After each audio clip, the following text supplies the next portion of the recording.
Hello everyone, hope your 2023 is off to a pretty good start. Mine has been pretty great so far. Just hanging out with the wife a lot, hanging out with the dog, hanging out with some friends, having a good time. It's been great actually. 2023 is off to a much better start than some of the last years we've had going on, so I hope everyone is having as good of a time this new year as I am.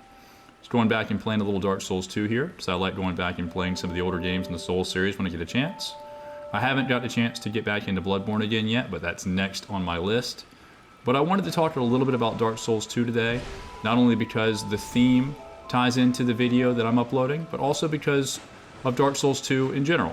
I really like Dark Souls 2, and I know that that isn't always an incredibly popular opinion. I think from a gameplay perspective, PvP perspective, and also, much more importantly, from a story, lore, and just, general gameplay perspective, again, I think it's a great game. You get a lot of exposition, setting, and details about the soul of man, the kingdoms rising and falling, just other general stuff about the Soul series that you wouldn't get if you didn't have Dark Souls 2. So you can see I'm getting my asses kicked here by the archdrake priest, so it isn't easy either. But it's a fun game, and I think it's a game that's very worth playing, even in 2023. If you haven't tried it yet, I would encourage you to at least see if you might like it, because you might get something from it you didn't expect. So let's talk about the archdrake sect for a second. They are priests and warriors from Dark Souls 2 that actually tie into the Drake Blood Knights. They were the inheritors of the Drake Blood Knights, who were the ones that invaded Shulva in the Dark Souls 2 DLC, killed Sin, and plunged the whole city into that poisonous miasma that it became. Now you can read the lore there on the page and get some more details about that, but that was their background. Now, in addition to that, they also wielded sorceries. And as you know, in any type of Dark Souls game, priests wielding sorceries is kind of a sus prospect. But as the staff on that lore item said right there, such beliefs are part faith and part front. And this staff was born of that hypocrisy. They're very interesting as characters from Dark Souls 2 or as a sect from Dark Souls 2, and that's the theme that I decided to go with.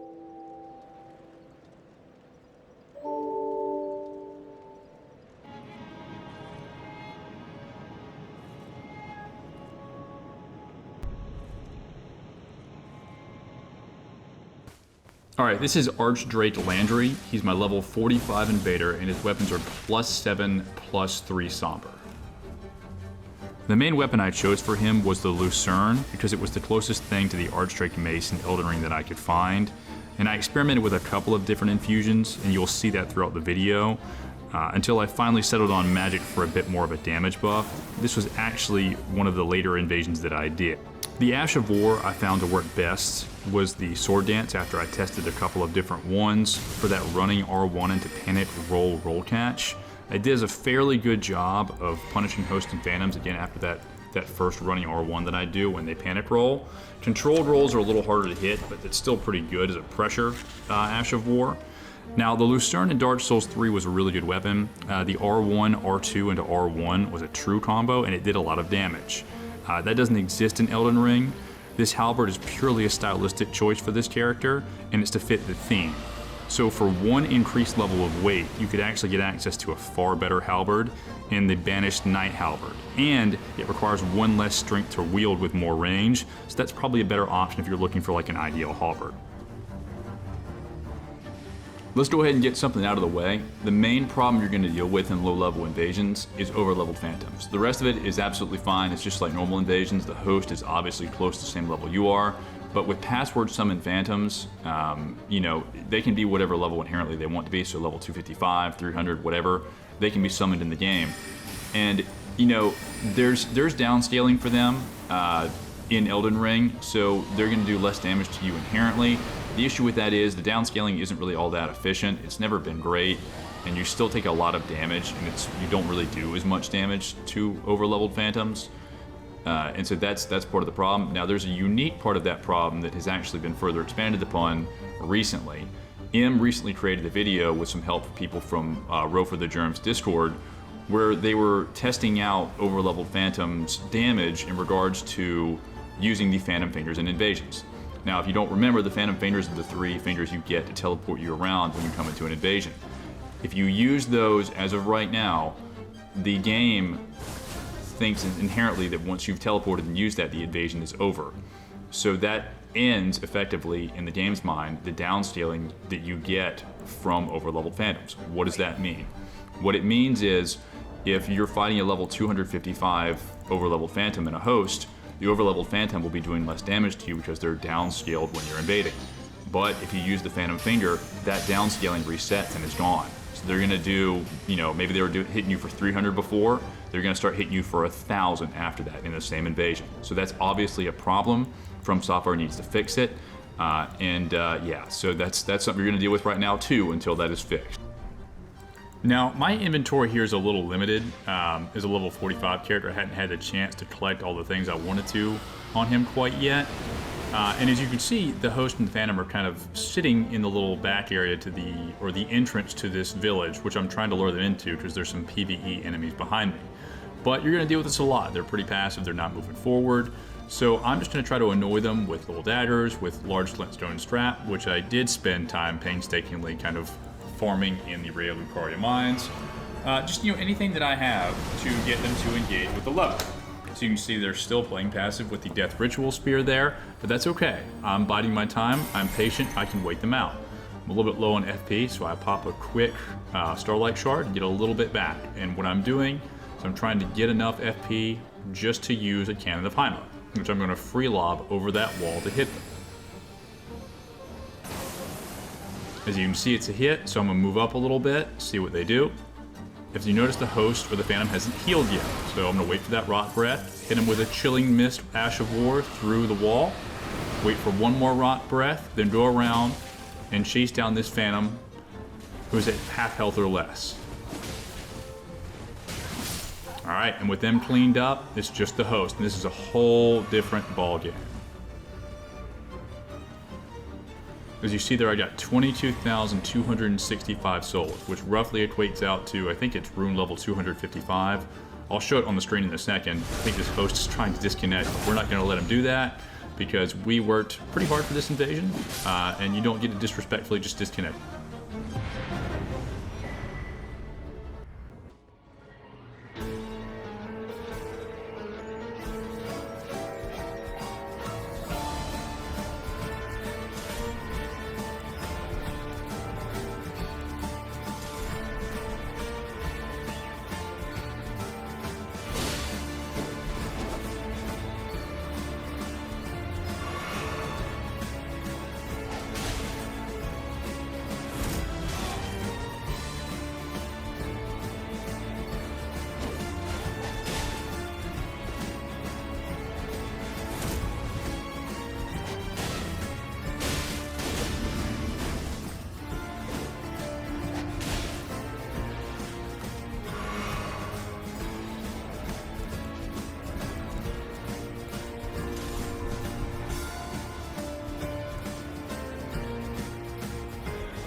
All right, let's discuss everybody's favorite topic here in a minute, math and numbers. And what's the first number we're gonna talk about? 45.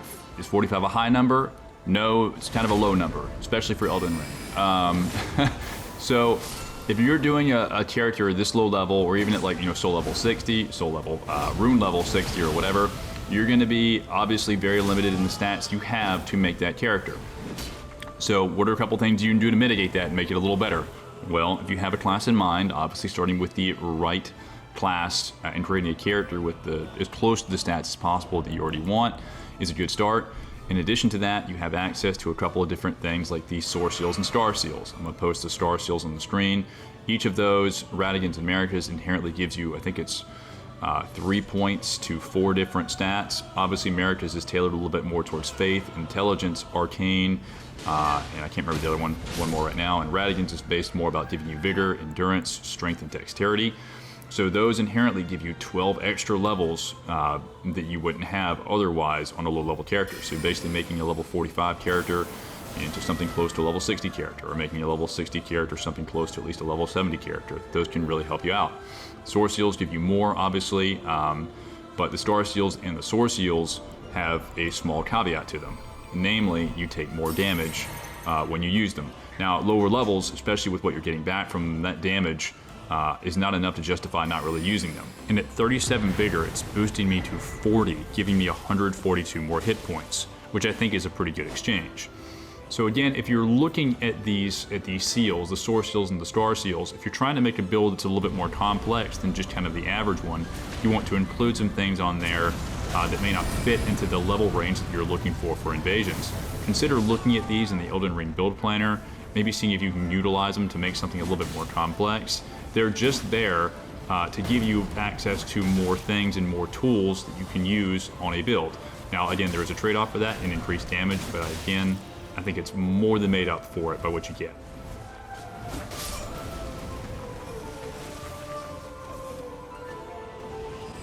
All right, let's switch it up with a slightly higher level invasion build that I created. This is Mist-Formed Ren. His weapons are plus 12, plus 5, and cold infused. I actually made him for an upcoming event hosted by the Dashing Saint. It's a charity event in the arena. He uses, again, weapons infused with cold, Chilling Mist, Ash of War on the Claymore, Chilling Mist, the sorcery itself, Cannon of Haima, which is so satisfying to hit like that, Gavel of Haima, Carrion Piercer. In fact, a fun little combo that I've been testing out with him, because I always look for something kind of unique and just interesting. I want to find something cool on each build that I can use that's a little different. Gavel of Haima has 2 gavels that come in pretty quick succession after each other, but it's a little hard to catch people with the second gavel unless you delay it. So a counter to that I found was Gavel into Carrion Piercer.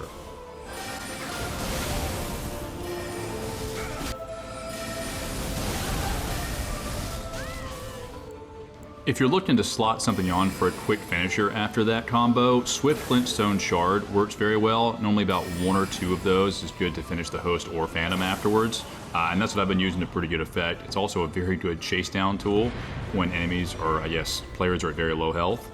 And I'm sure everybody knows by now it's a really good utility spell.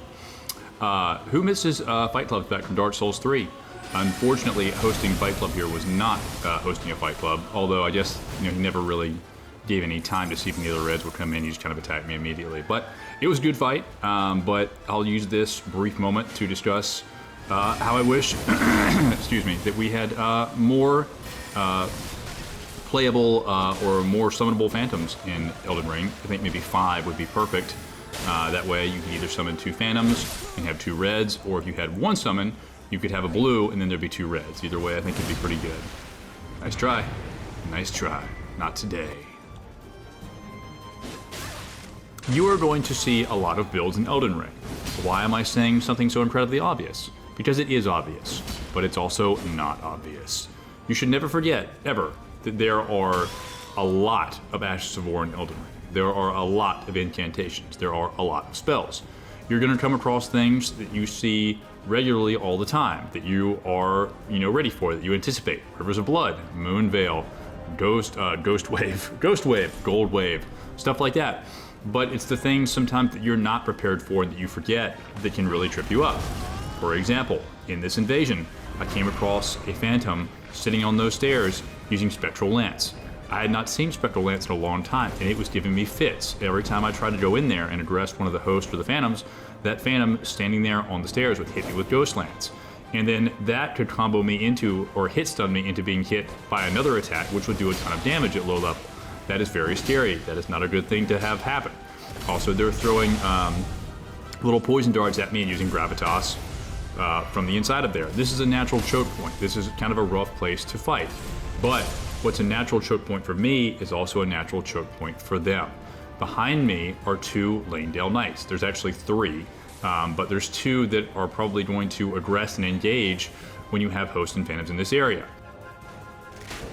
All right, as you can see, the situation's changed a little bit. This knight is literally right in front of the door shooting the lightning arrows in. I am going to try to get the Phantom and the Host to come in here and move a little closer so that Knight will move in melee mode and attack them. He does a lot of damage, is really useful, and then as soon as he goes in there, I'm going to let him tank, and I'm going to follow right behind him to do some damage. Now you see there's another Knight who's moved in. Alright, so this is perfect. This is a moment of chaos. This is where I can win this invasion. You see that Knight immediately kills the Host with one attack.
All you have to do in invasions is play carefully and play smart. You have a lot of tools at your disposal that you can use in a variety of situations. All you have to do is think about how you use them and when to use them correctly.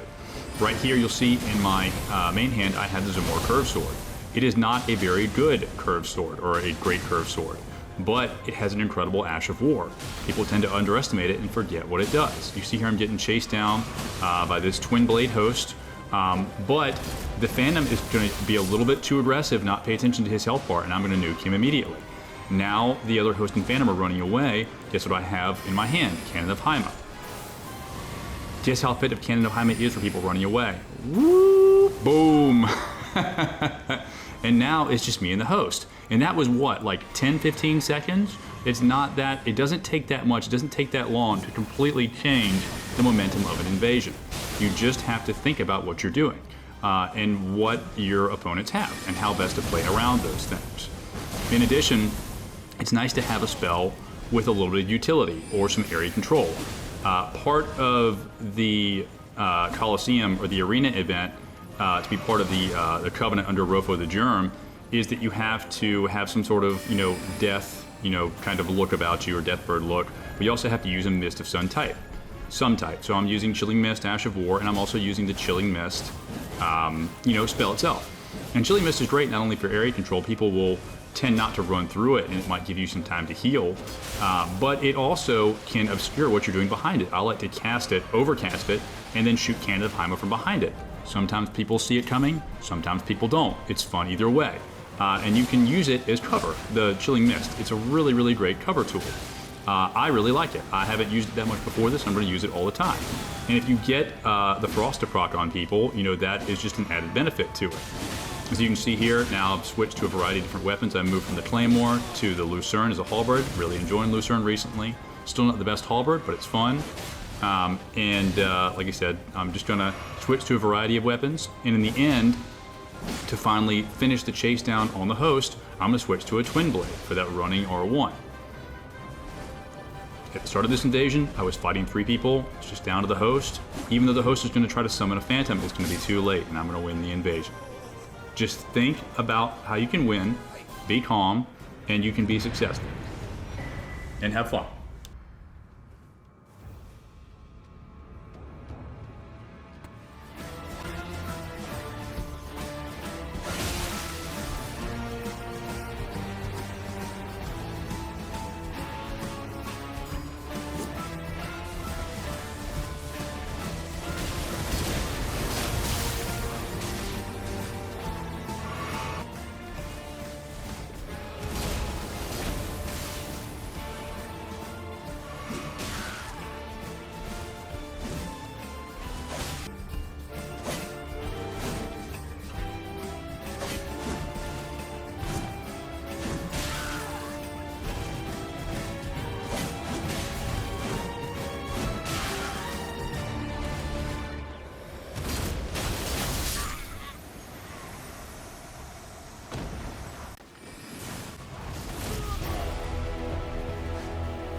You're gonna come across players that use the strongest stuff all the time because that's what the content is online. That's where the views are. What's the strongest? What's the best meta build? What can I use to destroy invaders in my world? You're gonna come across that a lot, and you just have to learn to deal with it and have fun around it. And half the fun is overcoming the odds in those really strong, overpowered builds with stuff that's just normal stuff in the game. And then you have the added benefit of showing people the error of their ways. And you know, these people, these weapons that they picked up may not have been their first choice either. They had something that was a little bit less optimized, and then they got their butts handed to them by a boss. They got killed by an invader who teabagged on them one time, and that traumatized them for life. You know, whatever, something. Whatever happened caused them to give up on their dream. The dream of the weapon that they had in mind for something that was far stronger, far better.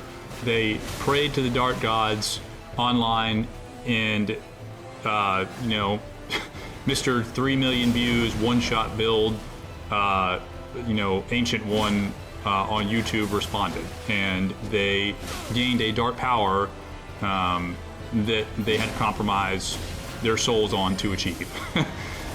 But you can show them the error of their ways. You can show them the light. You can show them that you can do well with things like the Lucerne. You can do well with things like flails. You can do well with whatever weapon in these games you choose, provided you learn how to use them and play around them. If you want to use something, put in the time to learn how to use it. And then you'll have fun using it. And then through using it, you will learn how to win with it. And then not only are you winning against really, really strong, overpowered stuff with something you just want to have fun with, you're also enjoying the game and showing people how to enjoy it with you.